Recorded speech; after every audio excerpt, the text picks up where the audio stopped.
Auckland Tourism, Events and Economic Development is the region's economic development agency, helping to make Auckland a desirable place to live, work, visit, invest and do business.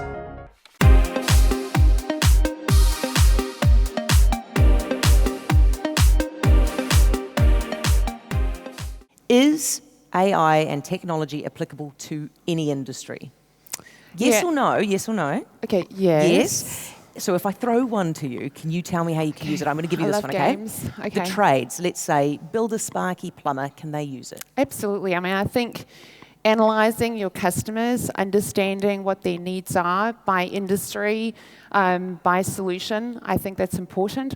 Also, from a tradie perspective, you know, ordering stock management, timelines, all of those components are important, and AI can absolutely harness all that data and deliver them some insights. That's at the very low end of stuff, but what about the exciting stuff? I mean, is there a future where they could put on VR goggles and see the wiring behind the wall, for example? Absolutely. So, in fact, there's a great case study that you guys can Google and have a look at. From a service engineering perspective, Alaska Airlines is using VR technology with AI in the background to help them understand how to solve faults and fix solutions on airplanes instead of having to go through manuals and figure out how to solve them. Yeah. It's all integrated. That's fantastic stuff. Yeah.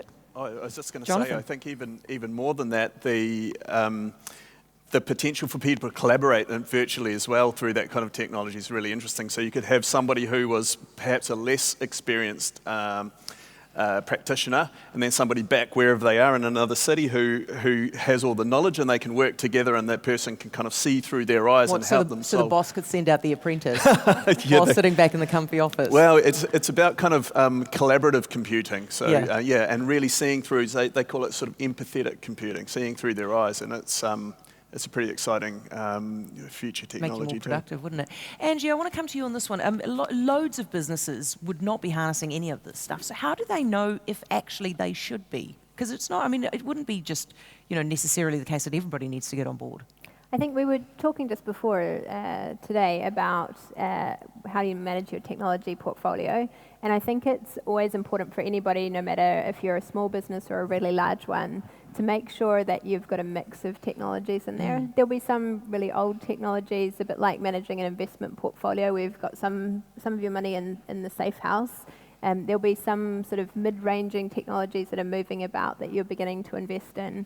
And it's great to have a few feelers out there in your risky funds, a few bets on the future. And so I think that's probably the case for any business, is to make sure that you are putting a few feelers out there, that it's not all old legacy technology, that you do have a bit of bravery to go and introduce some new things into your business. Yeah, okay, Vikram, we talk about this stuff, and I imagine people get very excited, and the risk may be that, in fact, you throw yourself at the technology. As Angie was saying, you need to diversify, but you throw yourself at the technology and you end up with a product that maybe doesn't suit you, or getting involved in stuff you don't need. And that's right, and I think the important thing is, as Paul was talking about technology leaders, a lot of people here aren't going to be necessarily technology leaders. They'll be business leaders. And I think there's a huge potential for thinking through how their businesses can be enabled and transformed by that technology. That's what's going to give them the competitive edge. But recognize that there will be risks that come with it. One of them being security. And there was this great saying that, we grew up in a world where we only had to worry about the local criminal breaking into the house. And now we have to worry about anyone and everyone across the world breaking into our systems. Maybe just by collateral damage, not even trying to target us directly. So we have to, I think, take that strategic approach with technology, recognizing there's this huge potential transformative benefits. But we have to recognize the risks and account for them upfront. Okay, I wonder. Yeah, carry on. Well, there's, I use this expression where it used to be that big ate small, now fast eats slow. And although there's risks in organizations thinking about leading edge technology, and I know we spoke about 5G earlier on, and the great opportunities that will bring into organizations, sometimes we need to take the risk to not be left behind. and continue to move forward. I wonder if actually, Paul, we should start at this point by speaking about what's going on in New Zealand. You briefly mentioned it, that we are running the risk of being left behind as a country. Are we not seeing much of an uptake here? Well, what my team does, often one of the first things we do when a company gets in touch is they ask us to do an audit and analysis, find out where they're at from a technology standpoint. And I think it's fair to say that most of our smaller to medium organisations are just not as far forward as you might expect. And I think there's a few reasons for this. Part of it is, as smaller businesses, we don't have so much money to invest. We're more conservative. We tend to spend our time focusing on that here and now, and rather than sort of looking out a little bit further. So we have a state where the cybersecurity often has just been forgotten about. And I think we probably have a challenge that many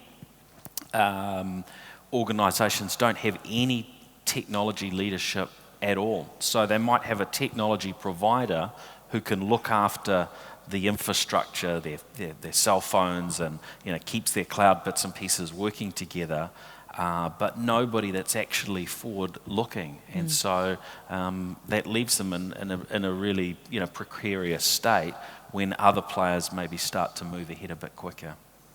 Jonathan, what do you reckon is going on here? Are we lacking some competition, maybe? Yeah, I think we tend to throw more people at the problem. I think we know that from the Productivity Commission's work with it. And that's unfortunate, because often we could just leverage technology that's already available in other platforms, and putting more people onto the problem isn't always the best thing to do. And we know from the work of the IoT Alliance that there's a $2 billion upside if we can just better use IoT. And so I think we do have to be aware that there's this natural kind of tendency to sort of be a bit cautious, maybe throw more people onto the problem. Yeah. Angie, you work between here and the States. So are you seeing a different approach between the two countries to this tech? Yeah, we work in visitor attraction, so it's a very specific vertical.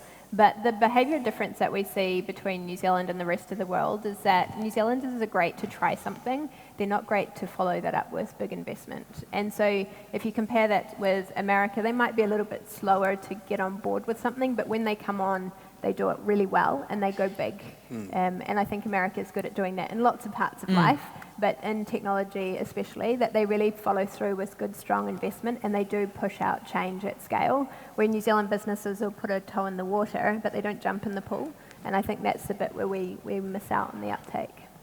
And Jonathan, actually, something that you said earlier about the collaborative work, it puts into question why we aren't adopting it, because geographically we're so isolated. Surely we would stand to benefit more than anybody. Yeah. I think we can kill several birds with one stone with that. That technology is evolving quickly, and I think people would be surprised.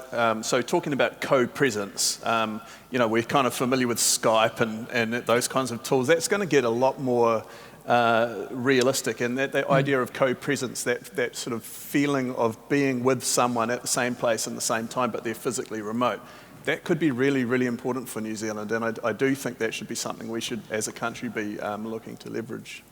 Okay, I'd like to get all of your thoughts basically on the pitfalls of adopting this technology, the risks that we have. I think we just mentioned before, you might have mentioned it, Paul, security, and certainly data is the new. You said data is the new oil. So doesn't that actually leave the businesses so vulnerable? You could protect your data right now if you keep it, if you don't digitize everything, but all of a sudden you've digitized it, it's available for other people to get a hold of it. It leaves you very vulnerable, doesn't it? It can do. I think it's just important that we consider those security aspects and privacy aspects appropriately, and we engage with the relevant people. We had a case here in New Zealand recently with a government department that had not filtered down, I guess, the right communications to their team, and they ended up putting online some very confidential data. Are you thinking of Treasury? No. You mean it happened again? So we ended up with people's scans of people's passports and their personal ID that was online in a place that it shouldn't have been. And so we have to sort of connect the dots up. Everybody's using technology within our organisations now, but sometimes individuals maybe go off on their own and do something rogue. So there is a need to connect the dots and for people to know where to go for help, know where to get the guidance, and to make sure that they are considering those security implications each step of the way. And I mean, there are just so many places where people can step out of line and get into trouble. So you've got to be educating your team, and you've got to be giving people access to the experts that can help minimise those risks. It's a great competitive opportunity too, because I think trust is such a big thing on your relationship with your customers. And so if you can do that well from a security perspective, if you can do that well from a privacy perspective, avoid the situation like Google buying Fitbit and everybody throwing their devices out. But also from an ethics perspective, and with AI, that challenge is so much bigger. You think about something like chatbots that can be so easily trained on bad data and start spewing out some awful things, or machine vision that can make some really big mistakes in how it recognizes people and objects and puts them in place in time. The risks out there are a lot greater from an ethical perspective when you bring AI into your business. But if you can do that really well and create that as part of your brand, it's such a great opportunity to rise above the competition. And that's a really unique opportunity for us in New Zealand, because those values are so intrinsic to us as a society, and we're so famous for that internationally. Yeah, harnessing data is going to be one of the key aspects for organisations to move forward. Certainly if you think about what 4G did for us, and who can survive without their mobile phone and their apps, the Netflix, the Twitter, and all of the rest of the applications that we never would have thought that we needed. And now with 5G coming in, and you start thinking about real harnessing the power of live streaming and instantaneous response, you will be left behind if you don't take that risk moving forward. But certainly thinking about security and partnering with the right organisation that you can trust, who can own your data and protect it for you, is going to be the way that we'll be able to move forward, certainly.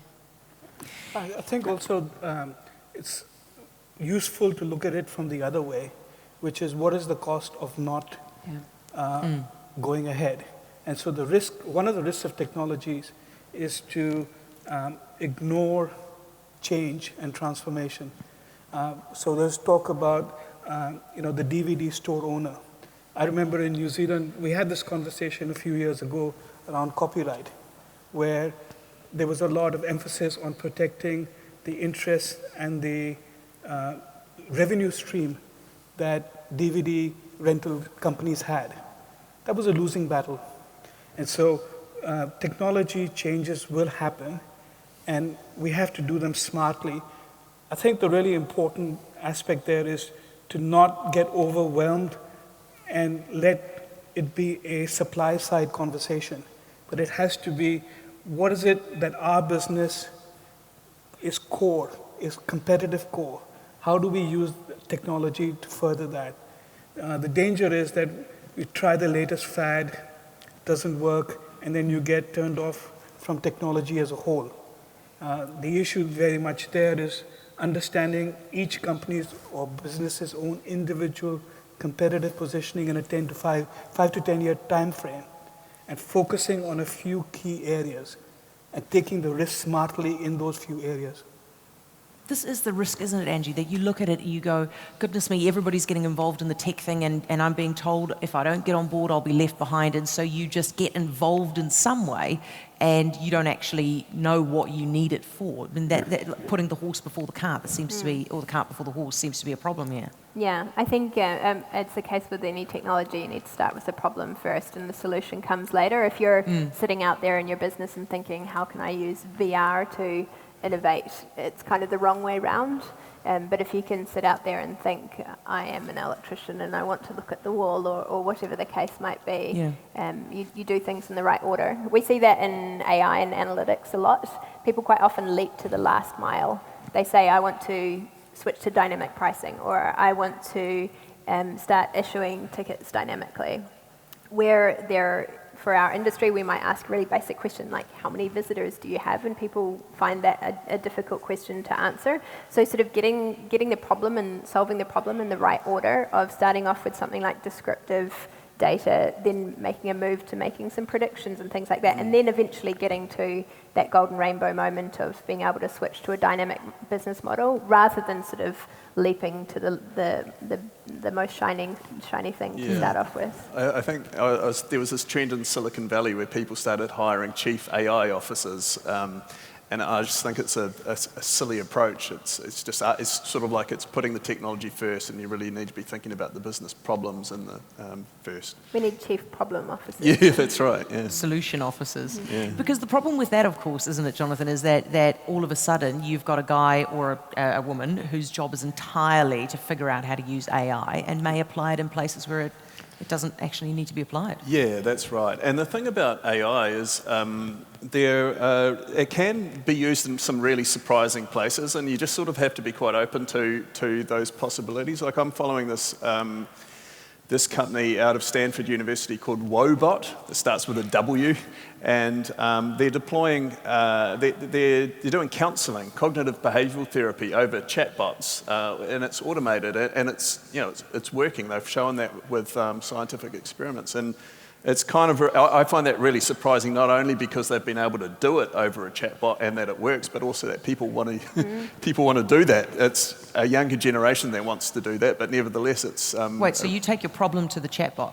Yeah. You just you're doing counselling, but with an AI agent. See, doesn't that feel a little bit? It makes me feel uncomfortable. Does it make you feel uncomfortable? Well, I find it surprising. You'd sort of think, I would think personally that is one of those very, very human things. That's probably the last bastion of, But it turns out that at least to some level of counselling, basic kind of stuff about stress to do with exams or whatever, people were happy to do it. Yeah. Okay. New technology always makes us feel uncomfortable. Does it? Just think about what's happening. I was reading this report on the TVs that turned on the cameras and they could tell whether it was a child, and so they'd start advertising for kids. Or if someone's sitting there drinking a beer, they'd start doing beer advertising. And the feedback for the over 40s was, stop looking into my lives, this is terrible. The younger generation were, bring it on, this is awesome. I can get discounts, exactly what I want. It's just this whole different perspective of what people need and what they're willing to accept from an intrusion viewpoint. Yeah, it's interesting. So how do you know? Okay, so if you are a business, Paul, and you're thinking, right, I think I think I can get some productivity out of this. I can streamline things, but I don't quite know where. Your one option obviously is just buy anything available. But how do you actually figure out what problem AI can solve? Do you get a consultant in? What do you do? Well, these things tend to come up if you're looking at your organisation and listening. I think that's the key. So you need to create those feedback loops so you can be hearing from your customers, what do they want from you, what's not working, and the same for your own staff. And there's great technology that can help with bringing that data back to you if you're a large organisation, but even if you're small, there's tech to help with that. And then once you know what those problems are, then you can look and see, well, is there a way we can solve it? I was in a meeting with a customer who said, look, we've got a whole lot of people going up to China for a trade fair. Everybody's going to have their cell phones and taking photos of lots of product. We're trying to work out how do we, tidily pull all that data back and have it accessible by everyone. And so we worked through a technology solution for getting the data off their phones and back into a central cloud repository that any of them could access around the world. And then the next problem was, well, how do you sort through it? And so we did a little bit of an experiment with AI and took what was in their SharePoint system, and we fired it up to Microsoft, who fired it back with tags assigned to each photo with what their AI thought was in each photo. Now, it's fair to say that in this case, with the products that they were photographing, it wasn't brilliant. But you can imagine that that's going to improve over time. And then you can go in and just search for, look, I need, photos of, and in their case, maybe lawnmowers or whatever products that they're looking for. And then if the AI has done its job well, you will find, of dozens of people that have taken these photos, just the results you're looking for, and that would solve a problem for them. Okay. Lindsay, you guys are obviously rolling out at Vodafone, you're rolling out 5G in December. Yeah. And your pitch has really been at businesses, right? Businesses can use this. This is not just about the average punter getting a faster speed on the phone. Are you finding it a hard sell getting them to start thinking about it? It's interesting. I keep on saying to organizations, 5G will be to business what 4G was to consumers. Because I look at 5G in two different ways. From an end user perspective, it's usage, but then it's experience. And so 5G, is going to give you reduced latency, increased speed, greater security, all of those components. So if I'm a user, awesome, my phone's going to go faster, I can game and I can do amazing things. But from an experience perspective, it's the stuff that they don't know that's happening. So we spoke about skill shortages, so assisting in remote surgeries, assisting in engineering component removals, for example, driving a crane from somewhere across the country because you don't have a crane driver in this certain location. We're doing partnerships with Westpac Emergency Helicopter, where we're starting to stream the data, the statistical data of the patients directly to the hospital, with the doctor live streaming video recording in on what's happening with that patient. And so you start thinking about the real-time technology. So that the data's arriving at the hospital beforehand, so they're prepped for what's coming in. Yeah, and they're watching real-time what's happening. There's no lag. So another example is we're working with Vodafone in the UK on a lost child scenario. So being able to live stream video across shopping malls, and being able to track where the child is at any point in time. So it's these components where you need the emergency response. And so, again, amazing scenarios that we can bring out to organizations, but it does start with solving the business problem. I have so many people come to me and say, Lindsay, so what can 5G do for us? And I go, well, what's your business problem you're trying to solve? And then re-engineer 5G back into that, because there's so many things that this new technology can bring as you embed it into AI, leveraging IoT, ML, and AA. But what are we trying to solve? And let's make sure we go with that from the beginning. Vikram, one of the problems obviously for us as a workforce is going to be that there will be some job losses as a result of this. So how do we prep for that? How do we avoid it if we can? It's going to vary by industry, by business. I think we need to be aware of it, and I think it's really good that we've already started the conversations. I think it's going to be more widespread than people think. One of the things that we've mentioned, the Internet of Things or IoT, the Internet has so far benefited primarily digital industries. And so whether it's information or communication or entertainment, those are things that have hugely benefited. It's also exposed them to the risks of privacy and security. The next 5 years is extending those benefits and challenges to the real world, where we can start measuring and understanding what's happening around us, whether it's rivers or on the roads or our retail environment. And so the risk, whether it's around jobs or technology, is potentially larger and more widespread than if we just look backwards and think it's limited only to digitally native industries. Right, well, I could keep talking to you guys forever, but we have run out of time. So if I could just ask you, we're going to hand over to Simon now. Just give a round of applause to our panel, please.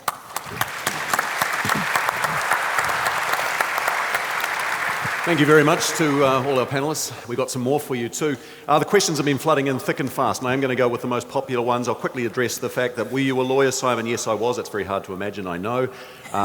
Why aren't you asking any of our questions? Because that's this part now coming up. And this one's more of a comment, although it does raise a galaxy of questions from it. My Uber driver asked me when he would lose his job.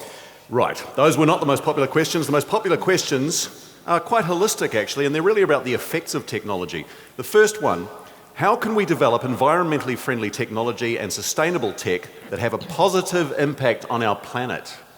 Ooh, who wants to go at this? Paul, let's start with you.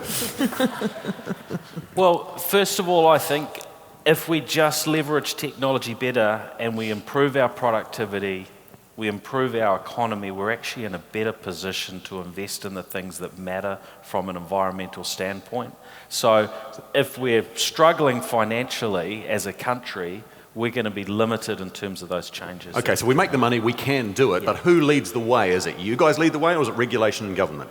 I think generally it's got to come down to individual organisations looking for those opportunities. I shared about that example in the farm, where they don't need to use as much fertiliser and water because they're using IoT to measure where it's appropriate, and then they can reduce the chemicals being put onto the farms. And generational pressure, of course, with the awareness around environment and technology will mean that this should come through automatically. But taxation may be the ultimate end goal. Anyone want to add to that? But green technologies have only succeeded when businesses and people have found that to be a better solution. So as Paul spoke about the farm, because it saves money, because it's better, and it's environmentally sustainable, there'll be take-up. That's the way forward, is to make technology, the sustainable solutions, make them better, quicker, faster, cheaper. And they will succeed because people will want them. So people prioritise it in the market. We have a great opportunity to think about how technology can support sustainability. At Vodafone, we're partnering with Waste Management around 5G to see how can we start leveraging scanning, real-time scanning solutions to help us with regards to sorting for recycling. And so if we change the way we think about technology and start looking at as how we can harness technology to really transform our ability to support sustainability, whether it's water, whether it's waste, whatever it might be, that's the way I think we need to look at it. And we've got, if I can be a little cheeky, we've got a C prize, an environmental themed C prize, which is open right now. So anyone in the audience can enter that. They're quite solving problems to do with the environment using technology. Nice push. All right. They are quite holistic, the questions at the very top, because they relate to the bigger picture. And I'm going to combine the next two biggest ones. They're all over health implications. It seems as though there's no conclusive evidence on the health implications of 5G. What are your thoughts on pushing forward with this new tech regardless? And I'm going to combine that with, is technology, constant social connectivity, negatively impacting mental health? So the big picture question, but also the 5G, how are they impacting on mental and physical health? Yes, so why don't I start? My favourite question is 5G going to kill us? I get it every single day. That's in here as well, by the way. Yeah, I think, let me first start with Vodafone New Zealand will never launch anything that's going to impact Kiwis. So, we'll start with that baseline. 5G has been launched around the world. The World Health Organization, as well as the New Zealand Ministry of Health, have determined that there is no issues relating to 5G. It's released in a spectrum that's got a non-ionizing spectrum, so it doesn't release microwaves. From our perspective, it's safe. We've certainly assessed the environment, and like I said, we would never launch something that's going to impact Kiwis. Vaccination's a good idea as well. Yeah. Hang on. It's a whole other conversation. Well, I'm going to hide now. Yes. All right, there's a conversation killer right there. All right, the broader implications of health, the social connectivity thing, I mean, this is being debated in the media quite regularly. Is social connectivity affecting our health? I think we can go down a rabbit hole on this one. Are you concerned at all over the mental health implications of social connectivity? I think one of the more emerging issues beyond mental health is what's called deep fakes, where we start losing trust in what's presented to us. So if we have a video and we have no way of knowing whether it's been doctored or not. Fake news. Now that's still quite early, but certainly if we take a 5-year time frame, how do you trust anything? How do you know whether it's true or not? And I think mental health being, it's important, but there's going to be larger issues that we're going to have to deal with. And I'm not sure we're ready for that kind of answers yet. All right. Let's skate across some of these questions. I'm sorry if we don't get into them in depth. We've got a limited amount of time, so we'll give you as many as possible a chance to be reviewed.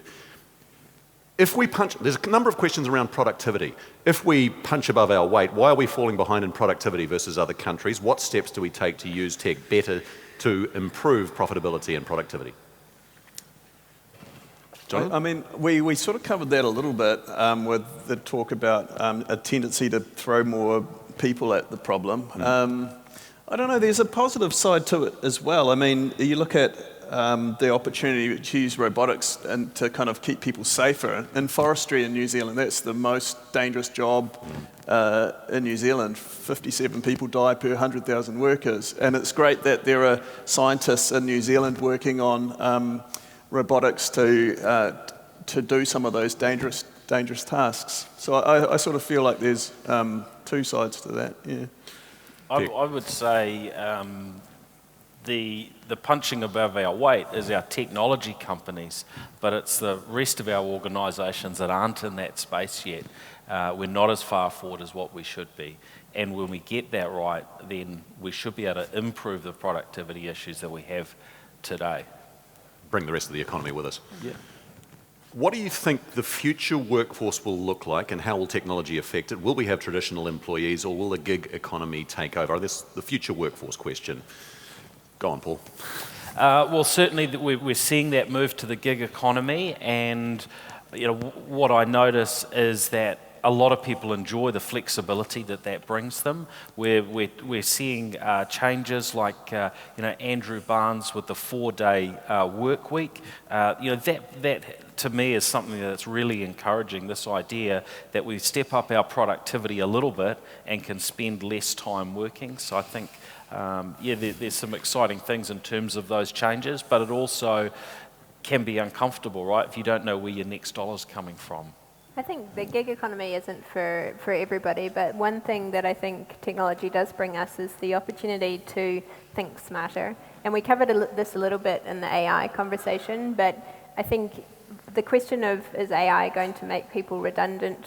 It will inevitably for some people, but it will certainly make leaders redundant that aren't open to it, that are resisting it. And if we think about how technology has evolved over time, if a leader said to you these days, I don't need a computer to run my business, or I don't need the internet to connect with my customer, everybody would laugh at them. And I think give it a few years and AI will become one of those evolutions that if we have a leader who's saying, I don't need AI to help me with my leadership, that will probably be laughable. And so if we want to avoid being in that situation, we have to overcome those fears and embrace that change. Embracing change, one of the greatest challenges any human can face. Question from Rose Fitzmaurice. And again, it's holistic. How will the tech revolution impact on marginalised groups? Do you think it'll enhance well-being for people, or will it create more disparity in society? More of this future lens. The ethics conversation is really important when it comes to AI, and the only way to tackle it is by having diverse teams who are creating that technology. If you've got a bunch of young white guys in hoodies that are your coders, then they will inevitably develop technology that is going to suit them and not other people.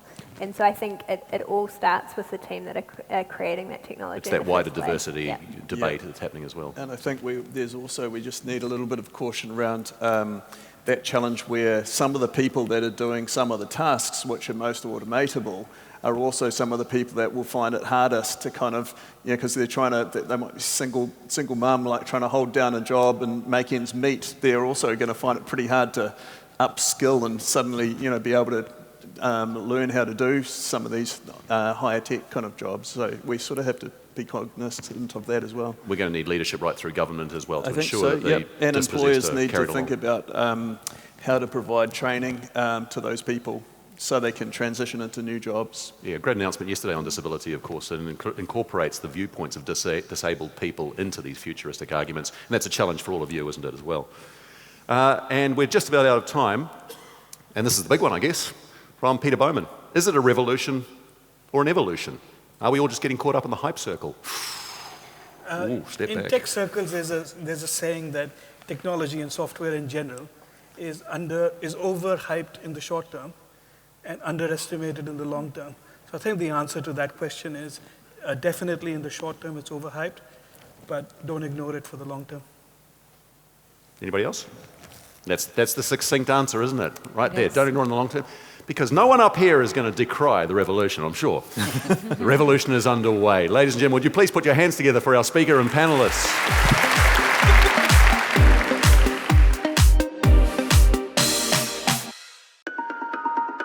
Auckland Tourism, Events and Economic Development is the region's economic development agency, helping to make Auckland a desirable place to live, work, visit, invest and do business.